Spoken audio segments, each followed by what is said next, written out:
Hey, Mark here. I have a fun giveaway for you. I have 5 Blu-ray copies of Halo Season 2 up for grabs, and if you'd like a copy, just message me and be like, hey, Mark, I haven't watched the show. I didn't even know the show existed, but I would love to check it out, and specifically the second season. So yeah, if you'd like a Blu-ray copy of Halo Season 2, shoot me a message. I'll put your name in the drawing, and if you win, I'll get in touch with you. All right, thank you. The second season of the Paramount Plus series Halo, based on the Xbox game franchise, is now available on DVD, Blu-ray, and limited edition 4K UHD Steelbook. With every episode from Season 2 and nearly 2.5 hours of special features, see Master Chief, Cortana, and the other Spartans of Silver Team take on humanity's greatest threat, the Covenant. Get your DVD, Blu-ray, or limited edition 4K UHD Steelbook copy of Halo Season 2 today from Paramount Home Entertainment.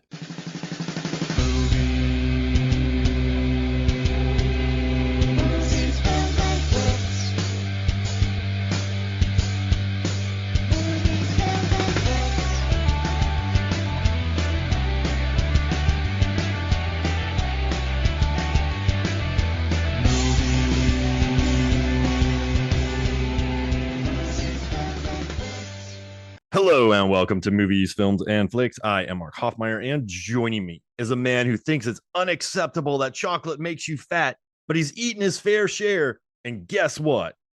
It's Tom Tresimer. Chocolate is in the open. The list is in the open.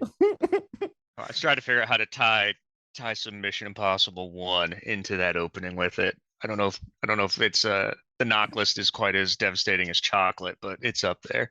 You have a wife? Do you have a girlfriend? Do you have a cat? Do you have a goldfish? Because I will find them and I will kill you in front of them. Jeez Louise. PSH is crazy in this movie, man. Philip Seymour Hoffman. He's wonderful. He is wonderful. You know, I was just looking through, we're talking about Mission Impossible 3 today, and I was looking at the Mission Impossible franchise. And Mission Impossible 3 is by far and away the lowest grossing. It's the only one to make under 400 million in the franchise. And Mission Impossible 2 came out 6 years prior, and then Mission Impossible came out 10 years earlier. So those got to bump up with inflation. It's like, what? We like this movie. I've spent so much, like for fandom, I had to do an entire Mission Impossible episode to figure out how far he ran, how far he hung, how many people he killed, how many times Chimera is said, how many times Rabbit's Foot is says. You know what's crazy? In this movie, the Rabbit's Foot is brought up 31 times, and Philip Seymour Hoffman mentions it 3 times in like the first minute. Where's the Rabbit's Foot? You got the Rabbit's Foot. But I've spent so much time with this movie, but this is kind of, do you think 2 and 3 are the odd ones out of the franchise? Or is it just, what am I getting at here? I think number 2 is the odd one out of the franchise. But it's John Woo. It's John. Like, do you like 2? No, I really don't. I took it downstairs, so I was trying to watch some features, but I just recently got the whole 4K run of the series, and 2 is by far and away. Like if I don't want to, okay, I'll die on this hill. If I never watch 2 again, I'm probably fine with it.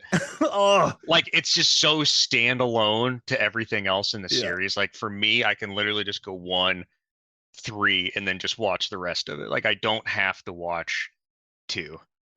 And Chimera is brought up 30 times in that movie. It's too John Woo-y for me. I love that. It just doesn't mesh. For me, it just doesn't mesh with it. I love the melodrama. Like, I love Dougray Scott crying. Like, I love the long hair, slow motion knife almost in his... There's a motorcycle fight in it. And it's like... With slow motion birds behind them the entire time. Oh, it's so good. And just... And it's just evil. It's too visually. I don't know. I love silly, crazy visuals like that, but it just doesn't fit in the series anymore. Do you know why I like Tom Cruise though? Is when he joined up for Mission Impossible, he let De Palma make a De Palma movie. When he joined up for Mission Impossible 2, he let John Woo make a John Woo movie. When he signed up for Mission Impossible 3, he let J.J. Abrams make a J.J. Abrams movie. It's pretty cool that he brings people in or used to, and let them make their own movie. Like that's a respect, like a thing of respect to him. But I like 3 a lot, but I think 2 is just an odd duck, and it's John Wooey. So I don't know, but I enjoy all these films, and I remember being super excited for this one because of Kerry Russell. Like watching Action Russell, I was so happy to see that. and she was just coming off of her like Felicity stardom. I don't remember when Felicity ended. I think it was just shortly before this movie, but it's like she was pretty big time. Like that was a smart move to bring in a TV audience for this. And it's like Yeah. she does well in this too. Like she went through several months of weapons training and she kicks butt. Unfortunately, limited screen time. Like I would have been happy to have her throughout the entire movie, but like what she does, those scenes that she's in, I think she steals them. Yeah, no, she really does. And just the way she shot, the physicality, like I really love that about them. But yeah, it's this one, I guess, for me, this is gonna sound crazy, Tom. I love all these movies. So me saying this doesn't mean I dislike this one because I've watched this more than 10 times. Like this one's probably my least favorite because I get kind of tired of the whole I'm gonna go domestic, but then of course my wife gets kidnapped. Like it's good. I think the beginning has a lot of stakes when he's begging for his life. I like when he knocks down that little bin and like gives away his location. I love the running scenes. Like when Kerry Russell's eye blows up, like that hits. I like the team, Jonathan Rhys Meyers, Maggie Q. They don't really have much to do, but I like them. But like the whole point where Luther's like, "Hey man, like we're lonely beasts, and it's gonna, your lies are just gonna fester." Why am I giving him a southern accent? But yeah, it's yeah, You're channeling your like your Con Air yeah, Diamond Dog yeah. as best as you can. But then she gets kidnapped, and it's like I'm gonna kill her. And if you don't get here, you called me with 0.5 seconds left, and she's gonna die in 2 hours. And I don't know. That whole trope is just so tired. I feel like the whole domesticated thing, again, I'm trying to think of films that happened before '06 with that. I mean, like you get Mr. and Mrs. kidnapped Smith. daughter with like True Lies and stuff like that. You get the family stuff with some of Schwarzenegger's movies, but it's like I feel like the guy trying to step away and retire came after Mission Impossible 3. So it's like in my mind, I've got to remind myself like, this came out in 2006. Taken, if I can remember off the top of my head, is like '08. Then you've got John Wick, which was a few years after that still. So it's like all these other movies, are they not stealing more from Mission Impossible 3 than I mean, I don't think the kidnapped wife. I mean, like, there's so many people who are kidnapped. I feel like in most '80s movies, the woman's always grabbed, and then they got to go save her. And like, it's just, I don't know. And then the beginning when he's reading lips and it's supposed to be charming, it's like, hey man, you're like listening in on conversations that you shouldn't be listening in on. It's just, I've watched every Tom Cruise movie 3 times since 2017, every single one of them, for 3 different articles. One for, let's see, I did one for Rotten Tomatoes, I did one for two for fandom. And so, like, I think there's a way to make Tom Cruise really charming, and that's Jerry Maguire and movies like that. Not in this one. I don't know. The domesticated Tom Cruise just kind of staring and like looking into people's souls in the beginning. It's never worked for me, but I like the action stuff. I like the team stuff. I like oh, Luther that's scuba interesting. diving. Like I like that he's like T-2 minutes. And then he has enough time to break into something, like cut an entire hole in the steel plate and get his computer up in 2 minutes. Like I love that. Like I like the That's Italy scene. interesting. Like when Jonathan Rhys Meyers is yelling Italian at people. Like I love that. But just his domestic life, because here's the thing, well they show it in the beginning, but she's getting kidnapped, so it's like, okay, she like, I don't know, like I guess for me there's really, it's like, oh, they brought her in to have her kidnapped, and that's like a plot point that, I don't know, all these movies have MacGuffins. Benji gets kidnapped, Luther gets kidnapped, everybody gets kidnapped in these movies, but Well, I don't I know, that's wrote my this one like, down yeah. because I actually love one, I love the whole opening scene. I love how it starts like midway through the movie. Like you get the most intense scene right at the very beginning of the movie, and then you just see how evil Owen Davian is. Mm-hmm. And I don't know, man, and that's just some good acting in that scene right there. The whole hostage scene for the people that are following along. And then the circle back, I really enjoy the party scene, like the early domestic life of Ethan Hunt. Like this would be like, I feel like, I don't know if I'm trying to rationalize it, two was so insane that he just had to get away. Like he just realizes like this is a never-ending cycle. It's going to repeat forever. So it's like they've offered me a training job to drain the next, the next branch of IMF agents. And so that's what he does. And he ends up finding Jules, Michelle Monaghan, Iowa shout out. Yeah, she's from Iowa, so I gotta throw that in there. And you're a Kiss Kiss Bang Bang fan too, aren't you? I am, yeah. Yeah, yeah. It's a good movie. But like I love the scene because it makes me think of like how a superhero, like you see like the Marvel DCU, like how they would interact with normal people and how hard they have to try to dial it back. So it's like he's doing the best he can to blend in with just the average citizen, but he just can't help it. Like he's literally just like mixing some cocktails and just across the room, he sees them chatting and he can't help himself but to read some lips. And then he tries to find like the most like subtle way like to outlet that and get that out of him. And so that's when he throws out the wake Watica. Is that Oh what it yeah, is? yeah. Lake. Mhm. When he's reading the lines. But like I just like his interactions and he's trying to make himself boring. And then you've got the oh my gosh, what's his name? The actor J.J. Greg Abrams always Gutfeld. bring. Yes. Wait, no, not Yeah. Greg Gutfeld. That's like a late night host. That's a Greg, late night host for wait, Fox just a News. second. I hate that guy. Greg Gunnan. Just a Gunnan? second. Wait. Let me read. I'm gonna get rid of Gunnenberg. that. Let me I have it here. give me 5 seconds. Grunberg. Greg Grunberg. Grunberg. Okay, here we go. Do you Greg want to jump back? Grunberg. Do you want to jump back into it? Like that guy. Yeah, so trying to think. So J.J. Abrams has that guy he brings with him like in every single project, Greg Grunberg. And what sticks to me in that party scene is Ethan Hunt's talking about his DOT work and he's like super into it and like he's literally selling it, pitching his fake job and everyone's just eating it up. But then like the men in the room, you can tell like they're intimidated, but they go so far with it where they're like, snooze fest, the guy's boring. But then all the women are like, yeah, we'd marry him. Like, I don't know. I find that stuff, I find that whole scene really, really fun. And then especially like you boil it down more to like the actors that are actually in that scene. Like it's kind of crazy. Like you got a young Aaron Paul walking around, Sasha Alexander from Rizzolian Isle. Like you got some good faces that are just like randomly in this party scene with Ethan Hunt that you wouldn't think. No, I mean it is a stack cast, and it's fine. I guess just the whole point. It's like I don't know, Speed too, right? She gets kidnapped as well. Jeez Louise, 94 is big on kidnapping, but I don't know. It's just a setup. It's all a setup. Like it doesn't feel organic to the story, which I mean it rarely is. But it's like they only brought her in to get her kidnapped, and then, I mean you just know it's coming. So I think it. And then you have Luther telling him that's not good. It's just an odd point for me. It's never really sat right because, like, here's this cool character, good actor. The only reason this is happening so she can get kidnapped and tortured by PSH.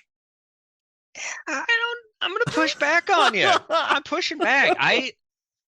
Again, like how the movie starts off, like she's going to get kidnapped. That's a given because of the interrogation execution scene to start the movie off. But to me, I don't know. I think it does flow organically because it's like Philip Seymour Hoffman's Owen Davian, he's all business. And it's like I think you said he only mentions the rabbit foot 3 times. It's everyone else that's up in arms about it. Like to him, it's just business. That's all there is. He doesn't take things. I mean, yeah, he does eventually take things personally, but it's like you have to really push his buttons to do it. And it's like Cruz kidnapping him, laying hands on him, and then threatening to like drop him out of an airplane. He just pushed him a little too far. And like that whole scene was supposed to be Ethan Hunt interrogating the bad guy, and it ends up turning out and like Owen Davian might be the only villain in the entire series that does this, like completely flips the script on Ethan Hunt and out hunts Hunt. And so like, and then somehow he hears who his name is. And like in my mind, like that's when things become personal. Like up until then, it's a cat and mouse game. Like everything is business. I'm selling something bad. You're trying to stop me. I get it. But then you just threatened to drop me out of a plane. Now it's getting personal. Now I'm going to light your world up. And then from there, like in the whole grand scheme of the series, like that sets everything. And I don't know if this is what they were, how they had it planned. 5 years later is when Ghost Protocol came out. But it's like without Jules getting kidnapped, we theoretically wouldn't have these other movies because Hunt, was trying to protect her. And so that is literally what gets him back out in the field and drives him for the next almost 20 years now since this movie. Without that, you know, he may be back in Virginia working his fake DOT job and, the world would have ended 5 times already. I just, you're right. Listen, I do like this, but for me, when I enjoy the Mission Impossible movies most, in the first movie, right, you have the Langley scene where he's hanging there and he can't breathe, he can't do anything. But then a rat comes out and Jean Reno has to deal with this rat while holding a guy. Like, I think Mission Impossible exceeds when you have problems on problems. And I love when that happens. Like in Ghost Protocol, there's a sandstorm. The eye thing doesn't work. The masks break. Like, I love when they build, like, every single one of those movies has a problem on a problem and he just has to solve them. But in this one, his problems come because in this one, he decides to settle down. They grab one of the worst like villains on the planet. He's like, I'm gonna get your girlfriend, I'm gonna get your wife, and I'm gonna kill her. And then Luther goes, Ethan, no. He's like, well, now I know your name. So now he knows his name. And then they grab his wife. Like, it's I don't know. I like it when problems are added on problems, but these ones, they kind of cause their own problems for themselves. And maybe that's how characters learn. Like, I can't do this again and I can't get back into this again. But I don't know. I'm telling you, man, like they did that in Alias for years where she pretends to have boyfriends, but then they're dead or then they disappear and then she dates the guy at work. And it just felt like I had seen it before with like Alias and all of that. But I don't hate this movie. I like Maggie Q. I like Jonathan Are you Rhys sure? Meyers. No, but it's fine to like a movie and enjoy it. I've watched this movie way too many times, and I wouldn't have. I wanted to talk about this movie because I feel like it's actually interesting to talk about. Like, there's so many movies out there that are just good, and you really struggle. The one thing I found out during a podcast, we're 500 episodes and hosting Deep Blue Sea, is there's some movies that are just good and there's really nothing wrong with them. And those movies are really hard to talk about because they're just fine. Like, there's no sticking points. And I think this one has something that can be debated and can be looked at, but still enjoyed. And you can appreciate Tom Cruise being shot into a car, Tom Cruise flying down the Vatican wall by himself.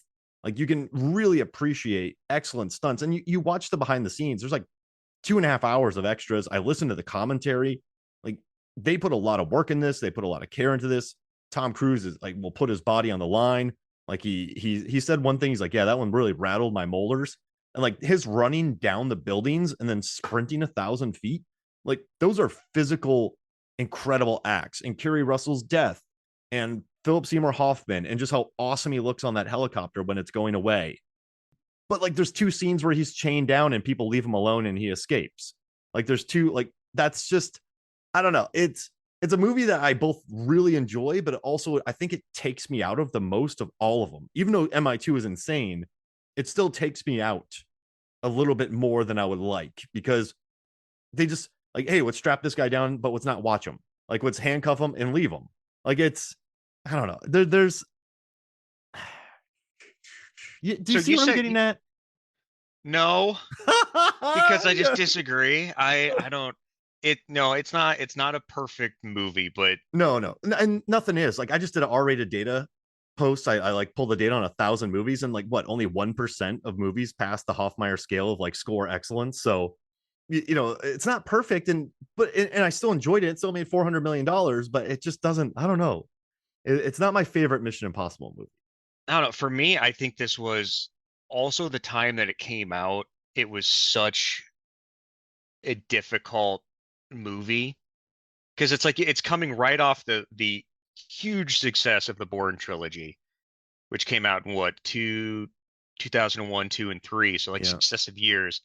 And then you get the whole reboot of James Bond with Casino Royale, which was huge and critically acclaimed. So it's like 4 movies right there, the spy genre, that are more or less trying to take over what Mission Impossible was doing. So it's like in my mind, this was like the reboot of the new direction they needed to go with this series to keep Oh, up with them. And 100%. I don't know. I don't have anything No, against like any of the story, the plot points, the kidnapping. Again, like I feel like you've got to get him. I think two was such a well, it's Notorious. It's a remake of Hitchcock's Notorious, and it's yeah, and it's like it was not critically acclaimed. Audiences were pretty polarized by it. So it's like they had to go a different direction. And it was a pretty long layoff between them. What it was 6 years between two and three. The number one and two was 4 years. now to be Between fair these though, 6 years, that's like that's a big gap. he did Vanilla Sky, and then he did Minority Report, Last Samurai, Collateral, and War of the Worlds. So he was throwing some heaters, except for Vanilla Sky. Like Minority Report, Last Samurai, Collateral, and War of the Worlds. Like he was Pete Cruz, I think, at this moment, probably. Yeah. Like again, Pete Cruz. He's had several peaks in his career, but this was like peak Cruz, I would say. Yeah, but they definitely had some pre-production issues go on. They had at least two, maybe three different directors depart over Mhm. creative differences. So I feel like he would have taken this sooner if they could have gotten everything lined up and got it going. But it's like they had David Fincher at one point attached to it. Uh, is it Joe Carnahan? Am I saying his name right? Yeah, Uh, Carnahan. my big A team guy. Like he left the show and like they went through like completely different script rewrites. Like they had everything like cast and ready, and then directors leave. So they're literally hitting the reset button to get this going again. So I mean it's that for people that don't know, that happens a lot in Hollywood. Uh but yeah, it was just such a transitional time when this was going on. And yeah, it was. I mean, this was Pete Cruz. And unfortunately, when stacked up against those other movies, it may not hold as much water to I love Last Samurai. That's a fantastic movie. And Minority Report's one of my all-time favorites too. Collateral is probably my Collateral's second fantastic. favorite Cruise performance. It's his best sitting performance. That's for sure. So it's listen, and I think maybe it's good they got delayed because the Born Identity hit, Born Ultimatum hit. Like oh crap, like this is the direction that it's going.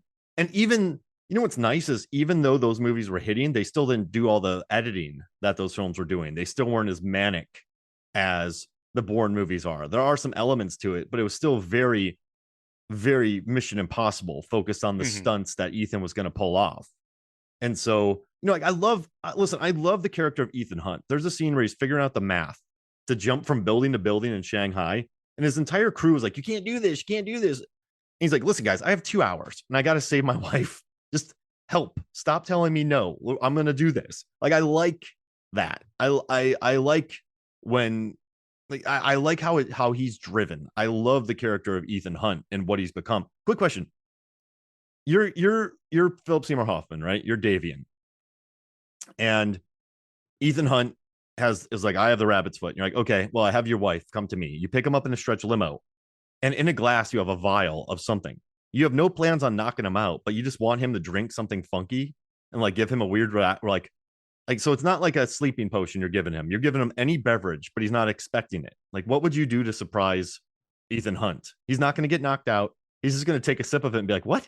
Like nothing gross. Like a real edible beverage. I was That's thinking a gin great because like, hey, that's a shoot great this. question. Like, because there was a movie where a TV show where this person brought shots and everyone did the shots and it was gin. And she's like, no one expects gin. Like, I love gin, but I don't shoot it. It's like he's sitting in the back and he just shoots a quick gin shot. He's like, what? Like that's what I would do. I would do gin. I What don't would- I think it depends on my state of mind. Owen Davian is so It has to be edible though. mischievously evil.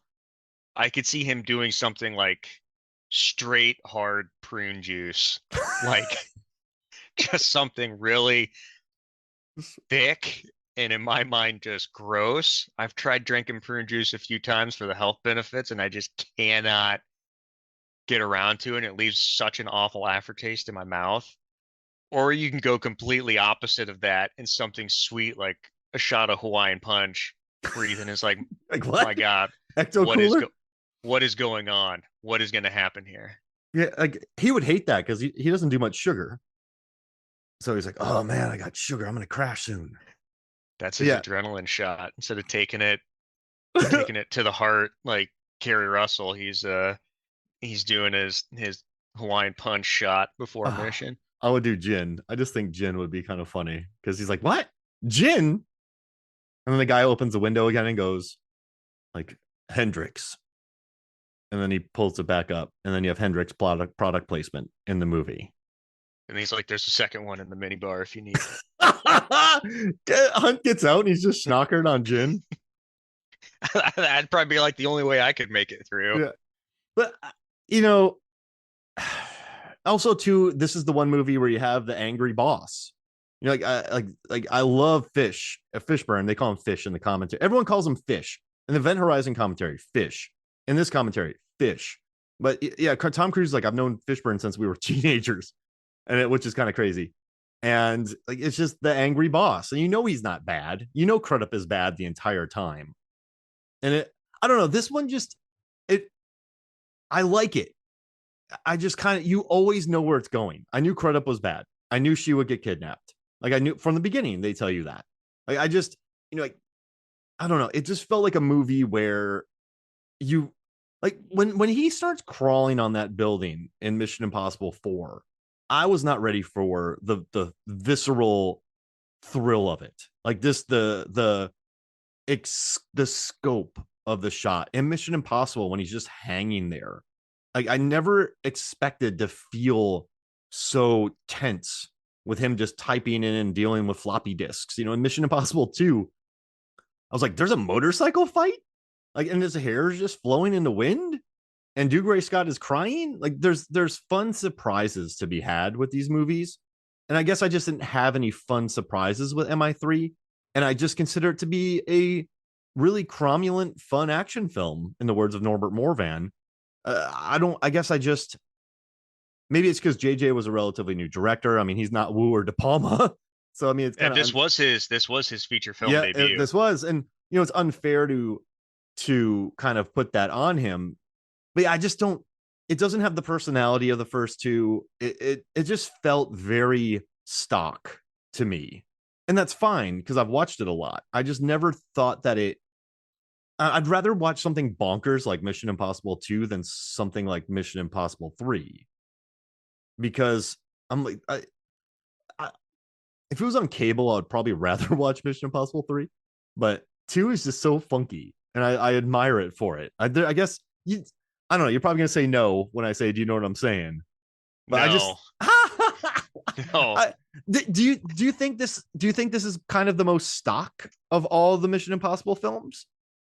I think I don't know if I can. I think Mission Impossible 2 is like the most stock of stock action movies. Whoa! Man, I do not like Mission Impossible 2. It And the has more the I talk about it, the more heated I get on it. it has one of the mean it has the meanest Tom Cruise Ethan Hunt moments when he dresses that guy up and puts tape over his mouth and puts a Ethan Hunt mask over him, and then just Mhm. watches him die and get killed. And like, it's such a brutal moment. Like he kills a guy in cold blood and just watches him with these glazed eyeballs. And I love it so much. So it's, I feel like that's why it's the outlier. Like it's just so different than all the others, and they made a fantastic choice when they went away from that style. Like it was going to turn into uh oh my, what's the director that does Monster Hunter? Why am I no, Paul W.S. Anderson. Yes, it was turning into like that obscene type of action in my mind. Oh, wait, but that was it's John Woo action. John Woo invented that action. Yeah. But it's like it was just I don't know, I just don't think that type of action goes well with the Mission Impossible and what they're trying to be. So, all right, here's a take that I'm gonna go for it. I'll die on this hill. The Mission Impossible series from one to what is it, seven now, they are what Fast and the Furious wants to be, but they just don't quite get there. Like they want the sexy women, the cars, the shootouts, all these crazy stunts, but they push it just a little too far in the wrong direction, a little too far over the top where they don't ever ground it. There's nothing to come back to, and it just keeps going up and up and up and up Well, and up. And granted, I haven't seen Fast 10, so I don't know. I can only assume that it just gets even nuttier than everything else. I But would it's like, say I would say the movie stay relatively grounded with Paul Walker's presence. Like Paul Walker was the guy, Brian O'Connor was the guy who grounded the franchise. Like, Fast Five with the robbery, it's very low stakes. Six, it's still quite grounded.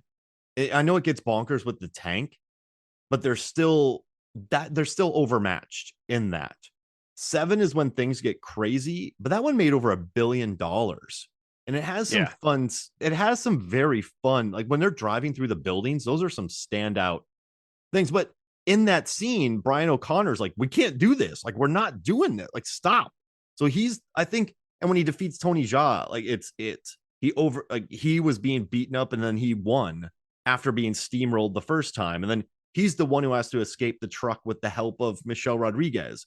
So I think with his presence, it or remained jumping grounded. buildings in that Yeah. in that And like, but he's in the Lamborghini passenger, Ferrari. but he's in the passenger seat going, this is not good. Like, we can't do this. So I guess what I'm And saying is eight, there's nine, a and 10 get difference. crazy though. Eight, nine, and There's a 10 difference go. between having a character trying to keep it grounded.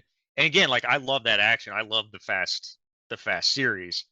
I guess what I'm trying to point out is that I think the action, I don't there it's almost to the point where there's absolutely no way anyone could ever survive that. Like the physics just go out the window. But with the Mission Impossible, like all that stuff, albeit the chances of survival are very low, are still possible.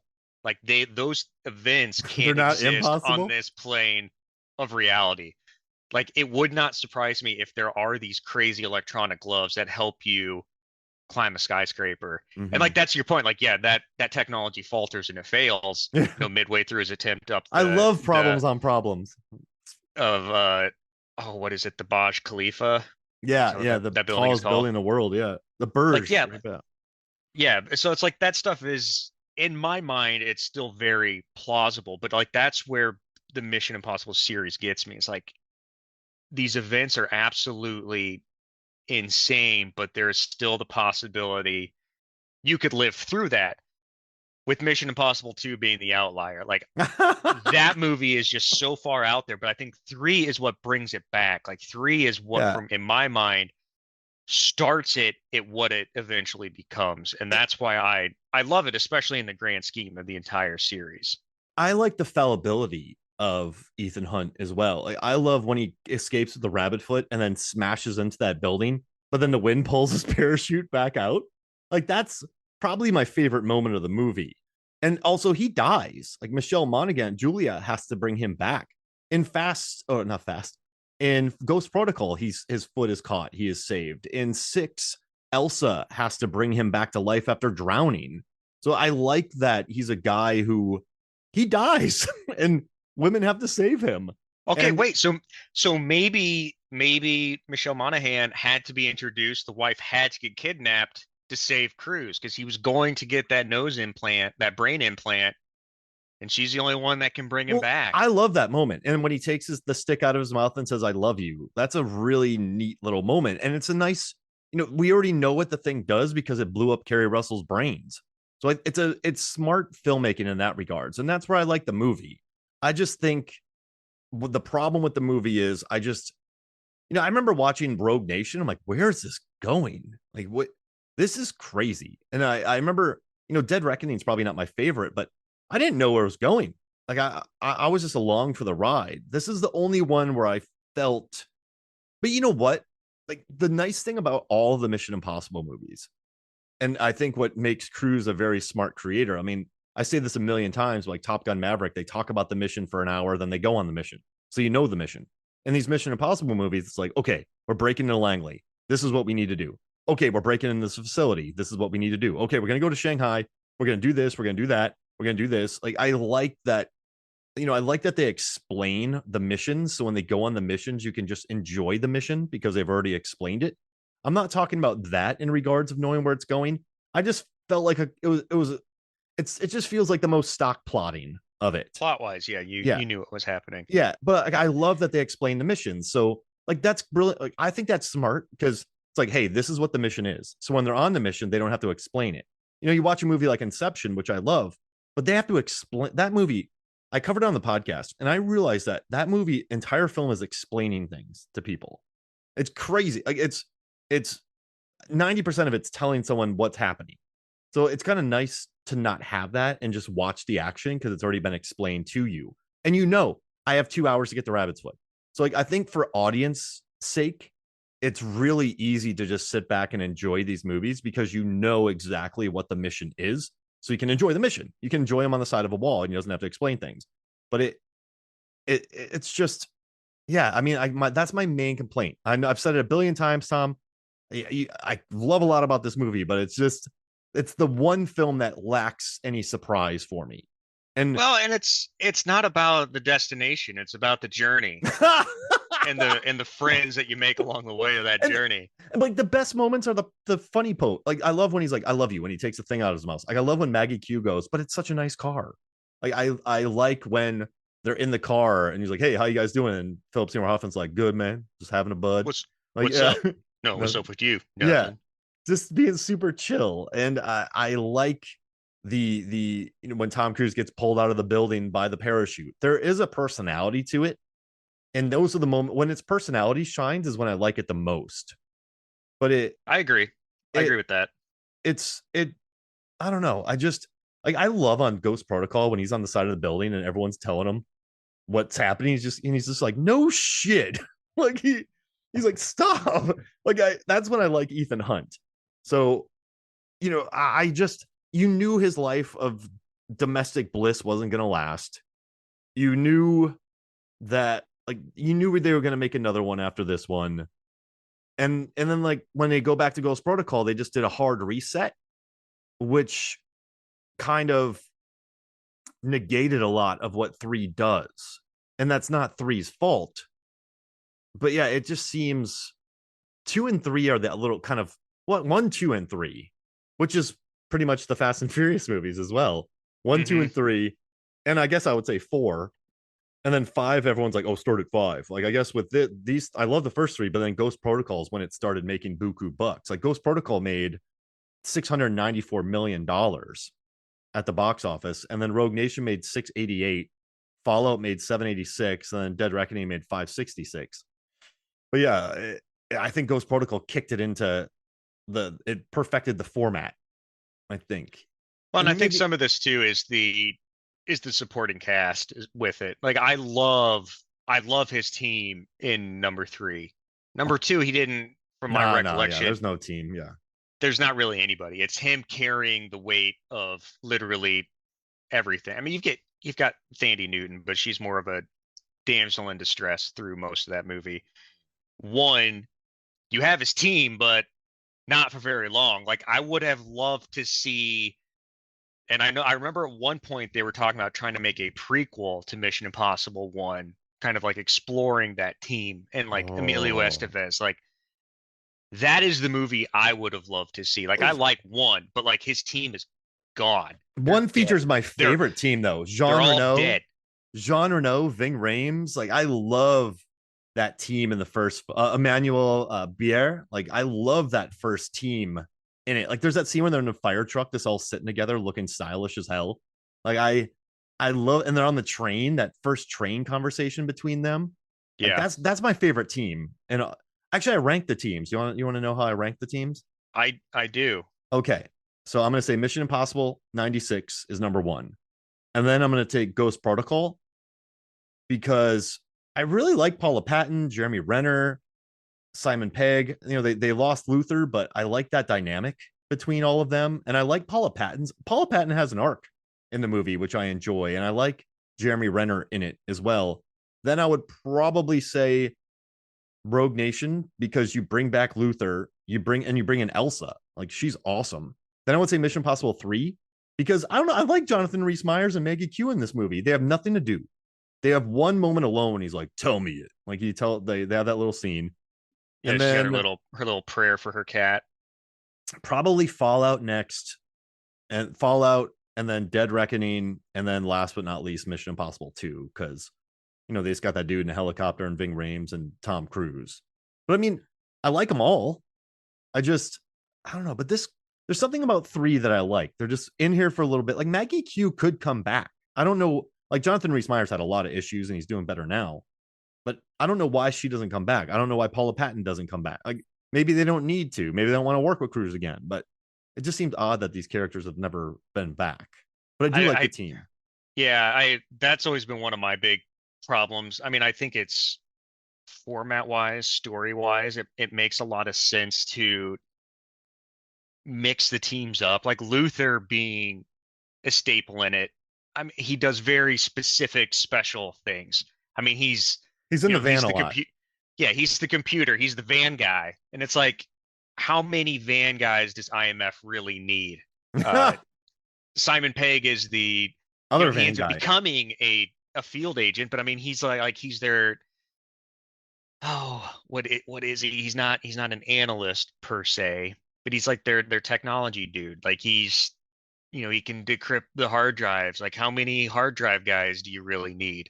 So it's like those guys rolling over from mission to mission makes much more sense than having another Jeremy Renner or another Maggie Q or Jonathan Rhys. Like those guys are like the high risk people that you wouldn't expect to live long just in that field of work. Like they are all kind of like minor Ethan Hunts to an extent. Like I can almost see them leading their own teams at some other point. Yeah, that's true. It just sucks that they helped him find his wife. Like without them, his wife probably wouldn't have been saved. Mm-hmm. So you feel they would have a special place in his heart. But this, like, they brought in Jeremy Renner to take over for Cruise because Cruise wasn't exactly on a heater when he did Ghost Protocol. So when he did Ghost Protocol, he had done Valkyrie and Night and Day and Lions for Lambs and a little bit role in Tropic Thunder. So, but then all of a sudden he blew up again, and they're like, all right, we'll just lose Renner for Fallout and not even bring him back in Dead.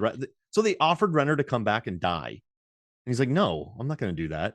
Is that what it was? I thought he had scheduling conflicts. No, in the commentary, I listened to it, and Macquarie was like, yeah, we offered him to come back and get killed. And then he said, good on him. He didn't accept it. So, oh no, that would suck. Yeah. And yeah, I think that's a spite move right there. I think Ghost Protocol is probably my favorite team of everyone. And again, it's because of Renner and Paula Patton. They're just badass in it. Isn't she? Like, she has a story.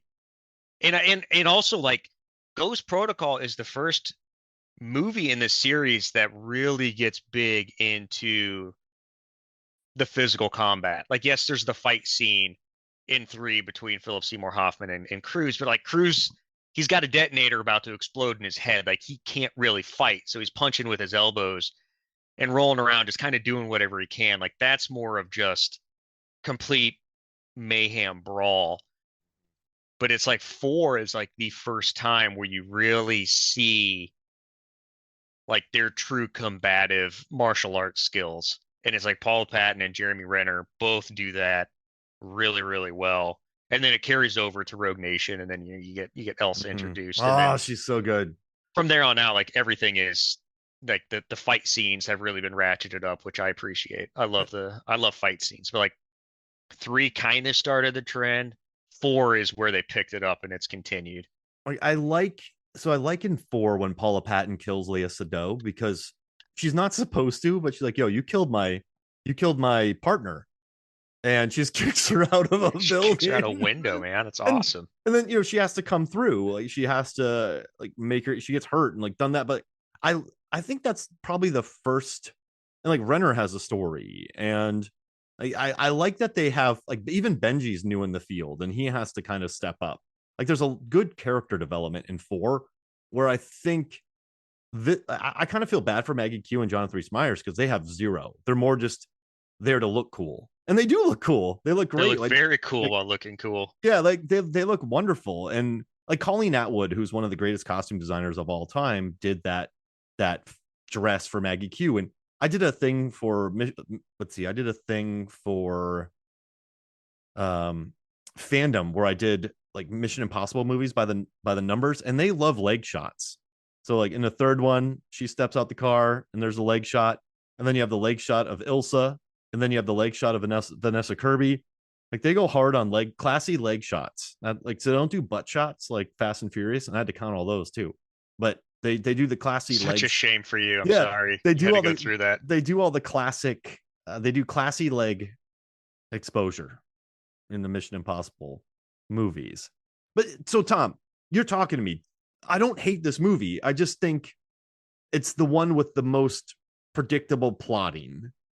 And that doesn't mean I don't like it. I don't know. So would so is the opening scene its own worst enemy then? Well, no, Because you know no, you know you need exactly that. what's going to happen.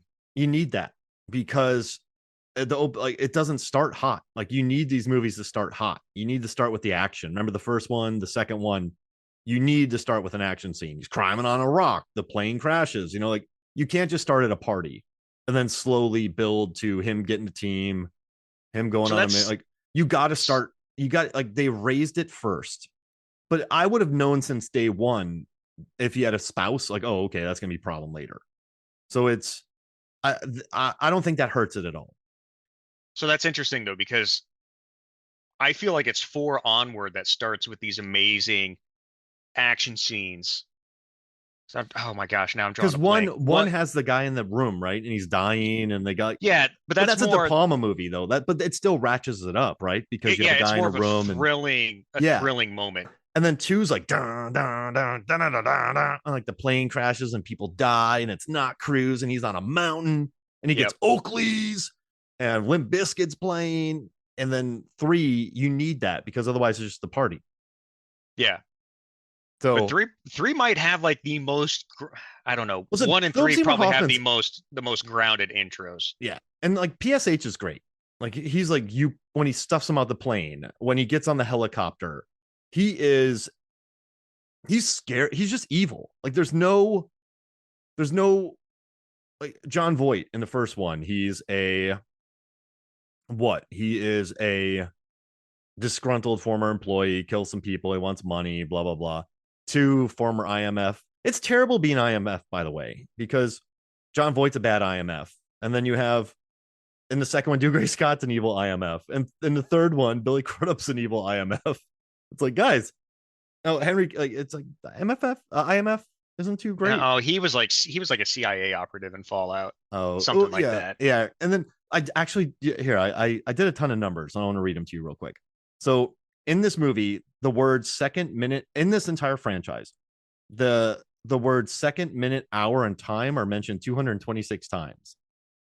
And like in Fallout, they mention time 63 times. So like there's a reminder every 2.3 minutes of time in the Mission Impossible movies, which makes me really happy. And then in the MacGuffins are mentioned 149 times. Let's see. There's 22, there's 15 masks, 16 countries. Ethan's been disavowed by the IMF five times of the six films because he doesn't get disavowed in the second one. And throughout the 12 hours and 51-minute running time of the franchise, Ethan spends 6 hours and 44 minutes on the run. So 52% of the entire franchise, he's being chased by the IMF. That's so funny. He's And been then fired 5 times, but he keeps going back to work.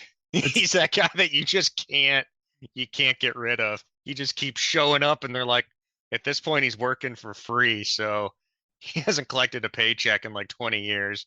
it makes me so. And then there's 17 total moments involving characters hacking alone in a van, closet, room, field, sewer, or elevator shaft. And then I put R.I.P. Emilio. That's exactly what I was just thinking. That Yeah. poor guy. But I don't know. I still like this movie. I'm gonna watch this movie again, and I like the crew. I look back at it, and I look back at it with fondness, and I like that Philip Seymour Hoffman has no like. There's no. I'm not trying to make the world right, like the guy from Fallout. Like I'm just trying to make the world better by blowing it up and it just. I'm MI6. No, they did this to me. Like I just like that. This guy's bad. He is evil, and he has infinite power, and he will kill you. So Oh yeah, I mean he kills his own translator for messing up and getting him in trouble. Yeah, that was And it's like crazy. she had nothing to do with it. Like, how would she's just a translator? She's just there to literally translate words between people. He's the one that fell for Maggie Q. He's the one, I guess he didn't fall for, but he's the one that, got knocked out in the bathroom by Ethan Hunt. Like that was all 100% his fault. He should be more upset about his big burly bodyguard not turning around in the Mhm. bathroom. 30 seconds. But he's so good. Of the entire series, Philip Seymour Hoffman is my favorite villain, and it's not even close. Yeah, I don't And I think the think that villains are is great. no, they're not. Like that is my if I had one complaint with this entire series is the villains are not memorable. No. Just The guy kind of lackluster, but Owen Davian by far and away is a fantastic villain. And most of it's just the acting, him just straight up acting. It's great, but no backstory. he's just this evil dude that shows up. And I mean, as Billy Cudrup says, like, he's a weed, another one's going to pop back up just like him. But we never end up seeing anyone just like him again. Oh, he's so good. And in the first one, I like Voight. In the second one, Dougray Scott is just so over the top that at least he has an arc, but you're not too into it. Three, Philip Seymour Hoffman's great, and four, not the best villain. Five, once again, just like Ethan, I'm gonna get you. And then I knew Henry Cavill was bad from the beginning of Fallout, and then what Isai Morales and Dead Reckoning, like it's another bland villain. But I don't know, they found a way around it, which is pretty interesting. They found a good way to just I don't know. That's not the point, right? The point is like we need the MacGuffin. What is the MacGuffin? Is it a knock list? Is it a rabbit foot? Is it like what is it? We need to go find it. And Yeah, it ends up becoming about it ends up becoming Ethan, mission, team, or like Ethan MacGuffin team. mhm, And then villain is the is in the fourth pecking order for it. like let's get the plutonium. We need the plutonium. Like it doesn't matter who has the plutonium. They just need to get the plutonium. So it's you just got to find actors who will be like Henry Cavill and hang outside of a helicopter for months and do all that kind of crazy stuff. But like I think in Dead Reckoning there were some shocks that happened that I didn't see coming. When Paula Patton kicks Leah Sado out the window in kind of cold blood, you're like, whoa. Oh, Ghost Protocol. Yeah, Ghost Protocol, my bad. And like Rogue Nation, when he dies and then he has to get kind of recalibrated, that's pretty brutal as well. So it's I don't know. I guess just threes, but three's very J.J. Abrams. Like J.J. Abrams, his Super 8, I didn't really like because I just felt like it was a Spielberg knockoff. His first Star Trek was really good. And then Star Trek Beyond kind of crushed my soul a little Ah, bit. I love his Star Trek movies. Yeah, I the love all first one's three of them. incredible. Like Chris Pine just explodes off the screen, and it's a really good movie. That first one, but yeah, this one by a first time director with Tom Cruise with the budget they had, it's still successful and it's still fun. Like I do like my least favorite part is when they blow up that old school wall in the Vatican. Remember when he does that? Like there's an Oh yeah. ancient wall and he just blows it up. Like oh man, that's pretty. He That's... causes so much collateral damage, yeah, he just so does. much building destruction. Mm-hmm. I mean, yeah, he's he doesn't care a whole lot about that stuff. But I still enjoy this movie, and that's why I wanted to talk to you about it because I think it just has the most. I really think it has the most interesting. It has some very interesting things to talk about as far as like story wise and beats, and so I knew this would be a good conversation. And I'm glad you disagreed with me, but Wholeheartedly but, disagree. but we're both adults though, which is kind of nice, and we can just kind of disagree. I was gonna say like 20, almost 20 years later, like this thing, I think this movie holds up really, really well.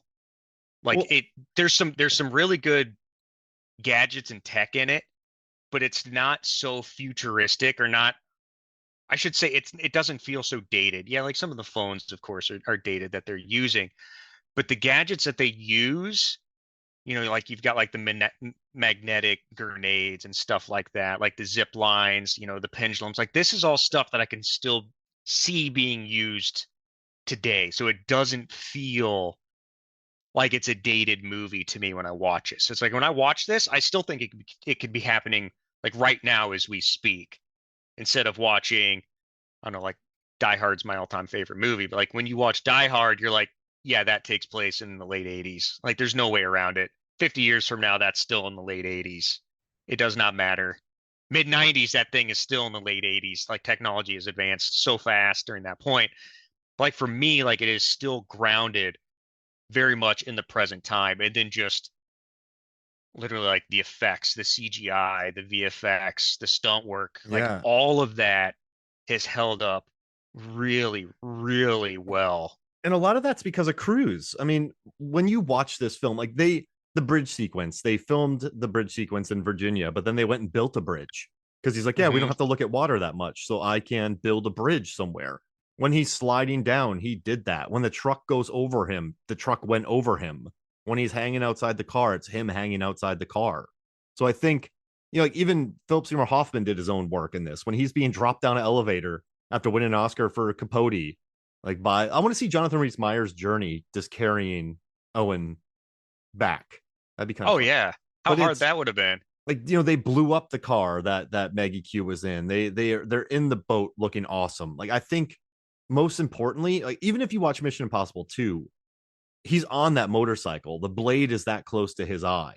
So I think all these movies, even if they get dated because of the technology, you can still watch them over and over because it's Cruise in the action. Like, they live. That fight scene will never get old because it's an incredible fight scene. Like, I think they just put them there, and that's why this movie's aged well. Like, I don't think Fast 8, 9, and 10 will age well because it's so much VFX. I think Fast 1, 2, and 3 age better, even 4, because they're there, or 5. Like they actually Hmm. had the cars trailing the safe. So I think those will age better because they did it without Yeah, uber they were able to VFX. incorporate the practical effects in, and like that's the big thing, especially when you're looking at these big budget visual effect movies, is being able to incorporate the practical effects with the CGI. And this movie does such a good job with it. And as you mentioned, like that whole bridge sequence is really, really incredible. And it's like you watch it, yeah, like when you start to dissect the scene, you really don't see the water that much outside of like the big opening establishing shot and the drone coming through, and then a couple times here and there. Which like for the most part, you don't see it a lot. So like they do a really, really clever job editing around that. And then like, you mentioned him, his tribute to Mission One where he rappels down like the Vatican wall. Like they filmed that Yeah. in two different locations, and then they built that wall somewhere else. So it's like it's really like they did a really, really good job. Or like his pendulum swing, like that was almost that entire building was almost all CGI Yeah. mixed with a green screen set they built. Like it's Technically, it's just wonderful. it just does a really, really good job incorporating that. And like the amount of editing they had to do, like, oh, we were here, we're in the Vatican, but then we can't go to the Vatican, so we gotta go build the Vatican wall outside of the Vatican, and then we have to go shoot here in this other place that's not there, and then we have to do this, and like the way that they spliced it together and the way that the VFX was added, wonderful. I mean, you look at Fast 10, that bridge scene that they have, it's wildly VFX. Like the one in this one in 2006, that's better than that. So I think I'm saying nothing about the technical merits of this movie. I don't know. I just don't like the idea of the kidnapped wife and then just I don't know. It's not my favorite plot line ever. But I think when it comes to third films and action franchises, I don't think it's as good as like Die Hard with a Vengeance, Ultimatum, John Wick 3. Let's toss in Skyfall. I like Tokyo Drift more, but I will say it's better than Angel Has Fallen. I think it's probably better than Expendables 3, Bad Well, Boys for Life. Like I think it's I mid I think it's upper echelon third film in a franchise. I'm gonna push back a little bit on this because I don't count Mission Impossible 2. So technically 3 is the second. So now if we look at just direct No, it doesn't sequels, work like that. then it like ends up being one of the best sequels to a first movie around. Ah, gosh. It's better than Die Hard 2, Die Harder, which I do enjoy. It's You've lost better your than mind. Bad Boys 2. Uh, it's better than Too Fast, Too Furious. What? All right, we're stopping this now. What cheater? But what okay, Tom, I know you gotta get out here, but you can pick a crew of 5 Mission Impossible characters. It's you and five, no, you're watching a movie with 5 Mission Impossible characters throughout the entire franchise and they're on the mission. Which 5 do you pick? Oh my gosh. Like all their age, whatever, when they're in the movies. Like pretend they haven't aged and they're their characters in it. Uh, I gotta go with. I think I'd have to take Elsa, number one. Yeah, yeah, She's just so good. yeah. She's too awesome. I would probably definitely have to take Benji. I feel like Benji can almost. How many is so? How many do I need? You, 4 or 3? you need 5 total because you're Five not in the total. mission. Yeah, you're just watching a movie. Okay, so it's so obviously, and that's including Ethan. No, Okay. Well, no, then I think it's Elsa, Benji. I gotta take oh, what's Jeremy Renner's name in the movie? Brant. Brant. 3. We need a car guy, someone to drive us in his helicopter. And if we get into a helicopter, I'm gonna take Jonathan Rhys. Oh, yeah, he does some good helicopter work in this. And he was named, his character was named after one of the was a tribute to one of the I believe one of the assistant directors at one point. That's So that's fun. kind of a fun little trivia thing. That's 4. I feel like then it's probably going to be Paula Patton. I don't know. Again, like I like Ving Rhames, but I also feel like I don't know. I feel like the others can do what he's doing at times. Whoa. All right. It's like if I'm getting into a scrap and it's going sideways and it's hitting the fan, I want someone in there that can actually fight and shoot and back up. And you never really see Ving Rhames do that. Interesting. Oh yeah, He because is like 100% the van guy at this point.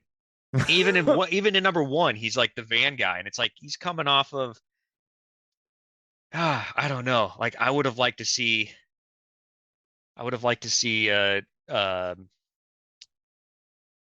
Diamond Dog Luther Stickle instead.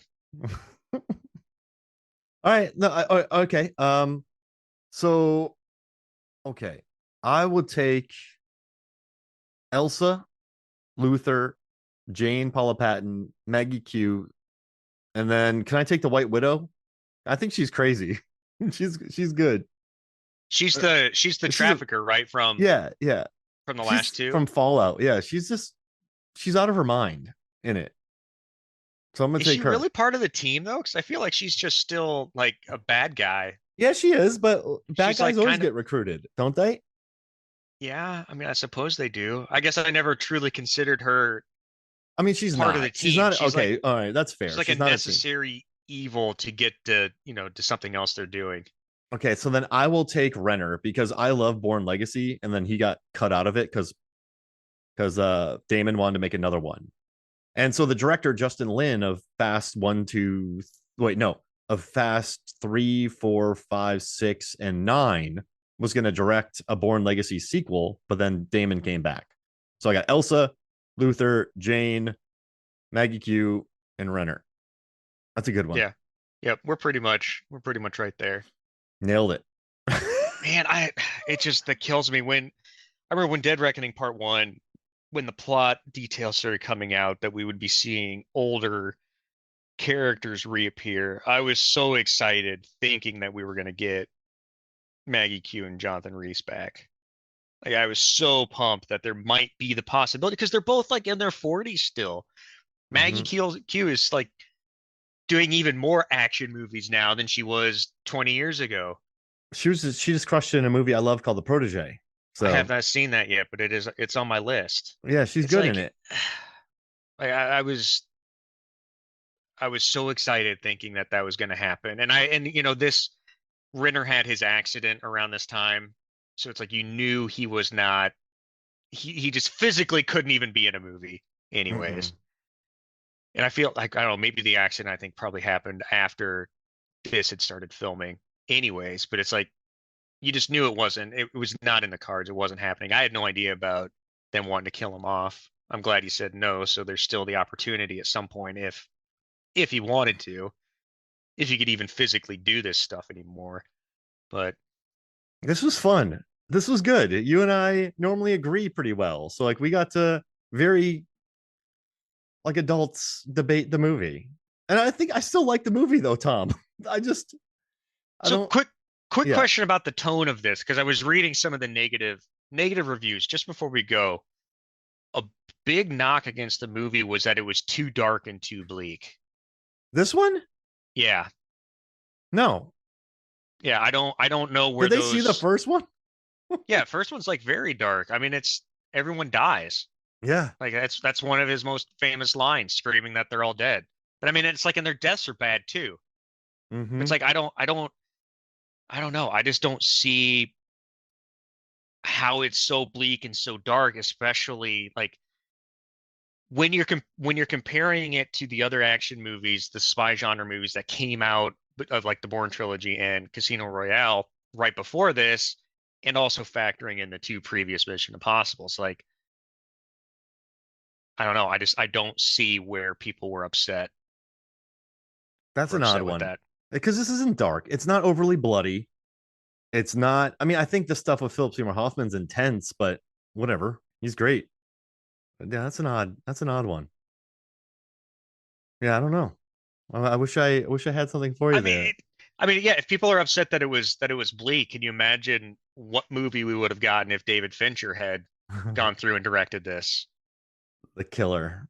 He would never. I don't know. Would he and Tom Cruise work together well? Because Fincher is very methodical, and nowadays, um, I don't know. I mean, can you imagine this Mission Impossible with Fincher? It'd be like a mix of Girl with the Dragon Tattoo and Seven. Like, because I know at one point, one of the early drafts for this movie, it was supposed to be about harvesting body organs on like the black market and then like shutting that down.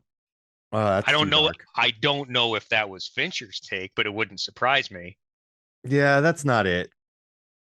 Right? That's not. Jeez Louise. I mean, Now, yeah, like this could have gotten like really, really dark. real quick though. So I guess Cruise did work with Kubrick and Paul Thomas Anderson, and he dealt with them just fine. And Kubrick had them do 100+ takes, but he was making a Kubrick movie. Kubrick wasn't making a Mission Impossible movie. Does that make sense? So I don't know how Hmm. Fincher would have worked out in that.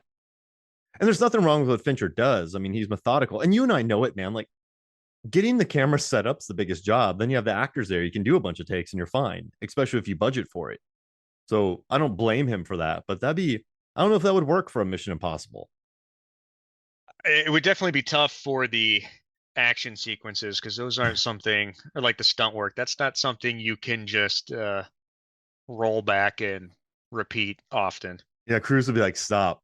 I can only get blown into this so many times. It would literally kill him. But I guess that's kind of why they do some of the big stunts first up. And I remember him saying, what was it? Was it with is it Fallout where he's on the outside of the airplane? Yeah, that was crazy. They did that like their first big, they may have done that like day one or two. And then Cruz jokingly said, like, let's get it over with early. So if I die, you're not wasting months. Dude, he is something else. Yeah, he is. He's next level. He really is. Like the guy, he's all about making cinema. Like when you listen to him speak, he wants to understand worldwide audiences. He wants to understand what makes movies work. And I think he's always evolving. So it's fun to talk about his career because you see the evolution, you see him evolve. And I mean, the guy has been making hits since the 80s. So I've had to go through all of his movies and pull his running scenes, his hanging scenes. I watched so many of his movies. I've watched all of his shirtless scenes. I've counted how many motorcycle. I've counted how many times he's held his breath in movies. Is he the ultimate A-lister at this point? Yeah, yeah. I don't like. I know Chalamet has had a couple big hits, but I think he's the last of kind of the 80s, 90s breed where Will Smith is in a movie, Adam Sandler's in a movie, Jim Carrey's in a movie. Julia Roberts is in a movie. Denzel's in a movie. I think Denzel's still around because the Equalizer's still making money. But yeah, he's the one of the few. Sandra Bullock's doing pretty great too. But yeah, I would say he's one of the last standing A-listers from that heyday. Yeah, because I feel like every movie he's making is still a big event. Yeah. And I think Dead Reckoning, it came out on the tail end of the pandemic. Barbenheimer. And so like it kind of got hit, but box office wise, it did not do as well as it wanted to, especially considering the giant inflated budget that it had. Ugh, yeah. And so that's kind of the biggest knock to it. But I mean, like, it's still an event. Like, it is the type of movie you want to see in theaters. Where like the other names that you've listed, I don't know if that's necessarily, those aren't movies that are drawing me to the theaters to see. No.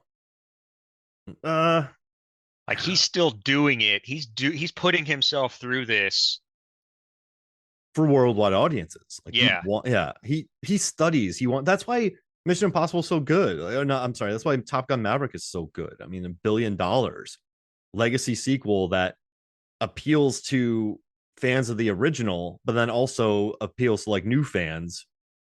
Yeah, he's smart. Cruise is smart. Here's crossing the fingers and hoping for Edge of Tomorrow sequel. Oh, I still haven't talked about that. I would love to talk about that on the show. The problem with that one is it's just good.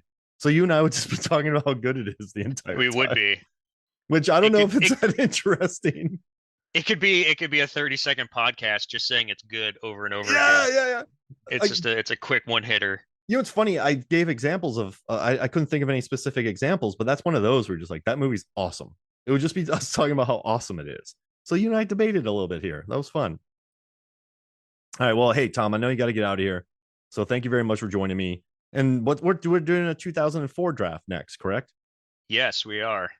Oof. You know, that 94, 99, and 2004 are my favorite personal movie years. Not exactly according to like movie quality, but just my experiences in the theaters and the stories I have.